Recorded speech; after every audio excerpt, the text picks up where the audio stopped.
What's up, Broncos Country? Hold on to this information because what I'm about to tell you will blow your mind. Our Denver Broncos are sitting at 9 wins and only 2 losses on top of the AFC, destroying everyone in their path. We just crushed the Chiefs, and there are people doubting whether we can secure the first seed in the playoffs. That's right, you heard it correctly. There are people betting against the Denver Broncos family. But hold on, because this conversation goes way beyond what you imagine.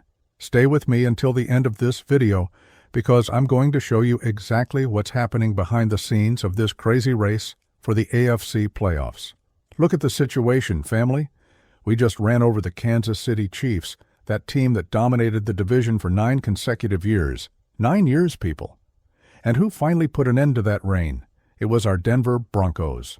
We're coming off 8 straight wins, leading the division comfortably, sporting a 9-2 record that puts us in pole position for the entire conference. But even so, when you look at the odds, when you see what the experts are saying, there's something strange going on. The truth is that the Broncos have a 30.2% chance of capturing that coveted first seed in the AFC. 30.2%. Seems like a lot, but wait, there's more. The Indianapolis Colts are right behind with 27.8%, and the Patriots with 24.8%. In other words, even with us leading the entire conference right now, with 9 wins in the bag, the fight for first place is far, very far from being decided. But why is this happening? Why, with such a dominant record, with 8 consecutive wins, with a defense that's destroying opponents, are we still not the absolute favorite to finish as the first seed? I'm going to explain every detail of this situation because it's more complex than it seems. First crucial point, tiebreakers. This tiebreaker thing in football is serious business, and it can decide who plays at home in the playoffs and who has to hit the road. The Colts already beat us earlier this season, which means they have the advantage in the head-to-head matchup. If we finish the regular season with the same number of wins as Indianapolis, guess who comes out on top? They do. Because of that loss we took, so even being in front now, we need to keep distance from them in the standings. And there's more. The Patriots also have 9 wins and 2 losses, exactly the same record as ours. They're having a surprising season with a second-year quarterback playing at a high level. Their schedule for the rest of the season has some easier games, which means they could very well continue racking up wins while we face tougher challenges ahead. Speaking of schedule, let's take a look at what awaits us from here on out. And this is where it gets interesting. Denver Broncos family. We're entering the bye week now, which is the perfect time to rest, recover, bring important players back from injury. Pat Surtain, too, the Defensive Player of the Year, should be back. Alex Singleton, our linebacker, who's sorely missed in the middle of the field, could also be back. We're going to get stronger, healthier, more prepared. But after the bye week, look at what's coming. We face the Commanders on the road. Washington is having a decent season, and playing there is never easy. Then we have the Raiders in Las Vegas. A divisional game is always tricky, no matter the opponent's record. The Raiders might be at 2 wins and 9 losses, but a desperate team with nothing to lose is always dangerous. Then comes the real test. Green Bay Packers at Empower Field. The Packers are fighting for playoffs in the NFC and will come to Denver wanting to prove something. Jacksonville Jaguars right after, another team fighting for a playoff spot, and then hold on to this. On Christmas night, we go to Kansas City to face the Chiefs again. This time at their place. The Chiefs are out of the playoff zone right now with 5 wins and 5 losses, which means they'll be desperate, fighting for their lives, wanting revenge after the beating we gave them. And to close out the regular season, Los Angeles Chargers at home. Another divisional game where not only playoff seeding but potentially even the division title could be on the line if things get tight. The Chargers beat us early in the season, so they have the head-to-head tiebreaker over us too. We need to win that game if we want to ensure we finish above them in the final standings. Now compare that to the Colts' schedule. They also have tough games, maybe even tougher than ours. Their schedule is considered one of the most difficult in the league for the rest of the season. But the thing is, any slip-up from us, any unexpected loss, and suddenly that advantage we have in the standings starts to melt away. And here's the point that a lot of people aren't understanding. When you look at the probabilities, the numbers, what the analysts are projecting, they're not doubting the quality of the team. Nobody's saying the Broncos aren't good enough. What they're saying is that mathematically, with 6 games still to play, with other teams also flying high, with these tiebreakers coming into play, the situation is still wide open. Think with me, Broncos Country. If we finish with 13 wins, that's probably enough to secure the first seed. But to get to 13 wins, we need to win 4 of the next 6 games. Sounds easy? On paper it does. But each of these games is going to be a war. Every opponent will come with everything, because playing against a team that's 9-2, that just beat the Chiefs, that has the most dominant defense in the league, that motivates anyone. Let's talk about this defense, because it deserves all the spotlight. We lead the entire NFL in sacks. That's right. Nobody pressures the opposing quarterback better than our front 7. And the most impressive part? We did this without Pat Surtain, too, for several weeks. Without the best defensive back in the league. Imagine when he comes back. The secondary will get even more suffocating. The pass rush will have more time to get to the quarterback because nobody will be able to hold the ball waiting for receivers to get open. And it's not just the defense. The offense is growing too. Bo Nix, our rookie quarterback, is learning how to win in decisive moments. 4 wins with fourth-quarter comebacks. 4 times we were losing or tied in the final period, and Bo found a way to lead us to victory. That's not luck, family. That's composure, it's confidence. It's a guy who's understanding how to win in the toughest league in the world. Of course, the offense is still inconsistent. We know that. There are games where it seems like nothing works in the first 3 quarters. Sean Payton is experimenting, adjusting, trying to find the perfect combination. But when it matters in the fourth quarter, when the game is on the line, Bo Nix and this offense find a way to make the necessary plays. And combined with a defense that simply doesn't let the opponent breathe, that's been the recipe for success. The game against the Chiefs showed exactly that. The run game didn't work right. Bo had some tough moments, but when he needed to, he made the important throws. The defense made crucial stops. Special teams were flawless. It's these details, these small plays in key moments, that separate a playoff team from a championship team. And that's exactly why I believe the odds are underestimating us. The numbers look at the schedule, look at the records, calculate mathematical probabilities. But they can't measure the intangible. They can't quantify how much Sean Payton, a Super Bowl-winning coach, knows about navigating a playoff race. They can't measure the experience, the resilience, the ability of this team to find ways to win ugly games. Look at what happened last season.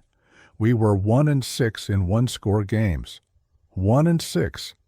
Almost every close game, we found a way to lose.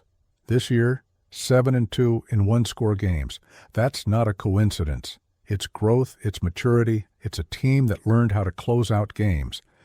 And there's another factor that can't be ignored. This 8-game winning streak is no joke. The last time the Broncos won 8 straight was in 2012. 2012. That team with Peyton Manning in his prime. We're doing something special here, something that hasn't happened in over a decade. Now let's talk about pressure, because being on top also brings responsibility. Every game now we enter as favorites. Every opponent will want to be the one that knocked down the Broncos. The target is on our backs. And that can be good or bad depending on how the team responds. The good side is that playing with pressure, playing knowing you need to win, prepares you for the playoffs.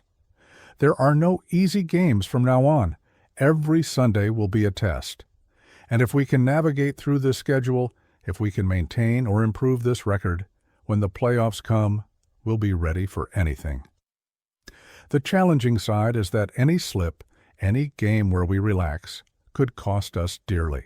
An unexpected loss to the Raiders or Jaguars, teams below us in the standings, and suddenly that comfortable advantage shrinks. The Colts win, the Patriots win, and before you know it, the race for the first seed got a lot more complicated. But you know what I think, Broncos Country? I think this team is ready. I see how they play in decisive moments. I see how the defense stays disciplined play after play. I see how Bo Nix is growing week after week. And especially, I see a coach in Sean Payton who's been there, who's won it all, who knows exactly what needs to be done. Sean Payton said before the season started that this team had Super Bowl potential. A lot of people laughed. A lot of people said he was crazy, that it was arrogance. But look where we are now. 9 wins, 2 losses, first seed in the AFC, dominant defense, rookie quarterback making clutch plays, 8 straight wins. Maybe Payton wasn't being arrogant. Maybe he was simply telling the truth. The reality is this: we control our own destiny. We don't need to root against anyone. We don't need help from other teams. If we win our games, if we do what needs to be done on the field, that first seed is ours.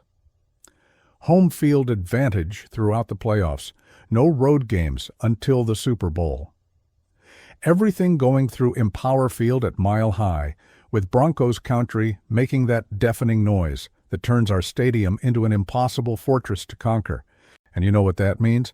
The last time we had the first seed in the AFC was in 2015. You remember what happened that year? We won Super Bowl 50. Am I saying it'll happen again? I'm not guaranteeing anything. But I'm saying this team has the necessary pieces. It has the defense. It has the coach. It has the grit. It has the experience of winning close games. Now comes the part where I need you, family, because this team doesn't do this alone. Broncos Country is part of this equation. The energy you bring to home games, the noise you make, making it difficult for the opposing offense to communicate, the unconditional support, even when things aren't perfect, that matters. That makes a difference. So when we come back from the bye week and face the Commanders, I want Empower Field at Mile High exploding. When the Packers come here thinking they'll leave with an easy win, I want them to feel firsthand what it's like to play against the real Broncos Country. And when that final game against the Chargers comes, if playoff position or division title is on the line, I want the stadium louder, noisier, more intimidating than ever in history. Because at the end of the day, these probabilities, this 30.2%, these analysts saying the race is still open, they don't play the game. They don't feel the energy of 65,000 people vibrating on every snap. They don't see the fire in these players' eyes when they take the field, knowing that all of Broncos Country is with them. The truth about the first seed race is simple. It's in our hands. 6 games left. Some will be easy, others will be brutal wars. But if there's one thing this team has shown in the last 8 weeks, it's that they know how to win anyway, winning ugly when needed, winning pretty when possible, but always, always finding a way to come out with the victory. The next 2 months will define not only our playoff position, but the legacy of this season. We can be that team that had an incredible start and fell apart at the end. Or we can be that team that dominated from start to finish, that captured the first seed, that brought the playoffs back to Denver the right way, playing at home with advantage, with all of Broncos Country pushing. I know which of these options I choose, and I'm sure you know too, so let's take advantage of this bye week to recharge our batteries. Let's let the players rest, recover, come back stronger. And when the season resumes, when that final stretch to the playoffs begins, I want everyone locked in, everyone supporting, everyone doing their part to take this team where it deserves to go. Because when you stop to think about everything this team has been through, all the expectations that were exceeded, all the critics that were silenced, it's clear this isn't a normal season. This is something special building, right in front of us. And the chance to be part of this, to witness this, to contribute to this journey as a fan, is something that doesn't happen every year. The next 6 games will show what this team is really made of. They'll show if we have what it takes to not only make the playoffs, but arrive as the number 1 seed, with all the weight and all the expectations that come with it. And I honestly can't wait to see. So that's it, Broncos Country. The first seed race is open, it's competitive, and it's going to require the absolute best from this team. But if you ask me if I believe we can do it, if I believe this Denver Broncos team has what it takes to finish on top of the AFC and bring the playoffs back to our house, my answer is a giant yes, without hesitation, without doubt. Now I want to hear from you. Do you think we'll secure that first seed? Do you think we'll finish with 13, 14, maybe even 15 wins? Which game on the upcoming schedule are you most worried about? Is it that Christmas matchup in Kansas City against the Chiefs wanting revenge? Or maybe the final game against the Chargers that could decide everything? Comment down below, Denver Broncos family. I want to hear from each one of you. And if you're watching until here, if you're real Broncos country, go ahead and subscribe to the channel, turn on notifications, because over the next 6 games, there's going to be a lot of content, a lot of analysis, a lot of debate about each game in this incredible playoff race. Drop that like to strengthen the channel, share this video with that friend who also bleeds orange and blue, and let's all together cheer, celebrate, and support our Denver Broncos in this final stretch of the season that promises to be absolutely epic. Thanks so much for the company, Broncos Country. See you in the next video with more news, more analysis, and more reasons to believe this season is going to be historic. Until then, keep believing, keep supporting, and never ever doubt the power of the Denver Broncos family.